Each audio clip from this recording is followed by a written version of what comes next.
ရွှေပြောင်းညီကိုမောင်နှမများအားလုံးမင်္ဂလာပါရှင်အလုံးလောက်ကင်ခွင်ဝါပါမဲ့တက်တန်းတိုးခြင်းကို2025ခုနှစ်ဒီဇင်ဘာလ23ရက်နေ့နောက်ဆုံးထားပြီးတက်တန်းတိုးဖို့ကိုအသိပေးကြပါတယ်ထိုင်းနိုင်ငံအလုပ်သမားဝန်ကြီးဌာနရဲ့ထုတ်ပြန်ချက်အရ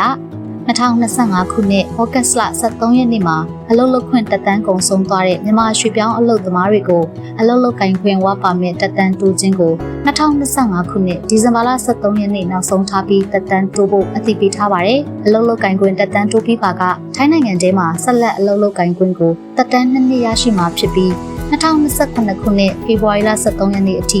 တရားဝင်အလုပ်လုပ်ကိုင်ခွင့်ရမှာဖြစ်ပါတယ်။တက်တန်းတိုးလုပ်ငန်းစဉ်မှာအလုပ်ရှင်ကိုယ်တိုင်မိမိရဲ့အလုပ်သမားတွေအတွက်တက်တန်းတိုးလုပ်ငန်းစဉ်ကိုလှုပ်ဆောင်ပေးရမှာဖြစ်ပါတယ်။တက်တန်းတိုးလုပ်ငန်းစဉ်ကိုအလုပ်သမားဝန်ကြီးဌာနရဲ့ website ကနေတဆင့် online ကနေလှုပ်ဆောင်ပေးနိုင်သလို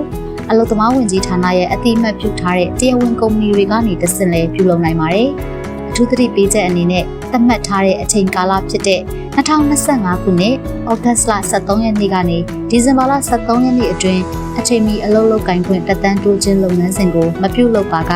အလုပ်ရှင်နဲ့အလုပ်သမားတွေကိုဥပဒေအရအရေးယူသွားမှာဖြစ်ပါတယ်။အလုပ်လုပ်ကိုင်ခွင့်တက်တန်းတိုးလုပ်ငန်းစဉ်အတွက်တရားဝင်ကုန်ကျစရိတ်တွေကတော့ဗီဇာကြေး900ဘတ်အလုပ်လုပ်ခွင့်ကြေး1900ဘတ်ဖြစ်ပြီးပွဲစားကိုငွေထပ်ပေးစရာမလိုပါ။တက်တန်းတိုးလုပ်ငန်းစဉ်အတွင်းပြဿနာတစ်စုံတစ်ရာရှိခဲ့ပါကသို့မဟုတ်သတ်မှတ်ထားတဲ့ကုန်ကျစရိတ်ထက်ပိုမိုတောင်းခံမှာကအလုပ်သမားဝန်ကြီးဌာနရဲ့ hotline နံပါတ်ဖြစ်တဲ့3936ကိုဆက်သွယ်မြင်းမြန်းတိုင်ကြားနိုင်ပါတယ်။တက်တန်းတိုးလုပ်ငန်းစဉ်အတွက်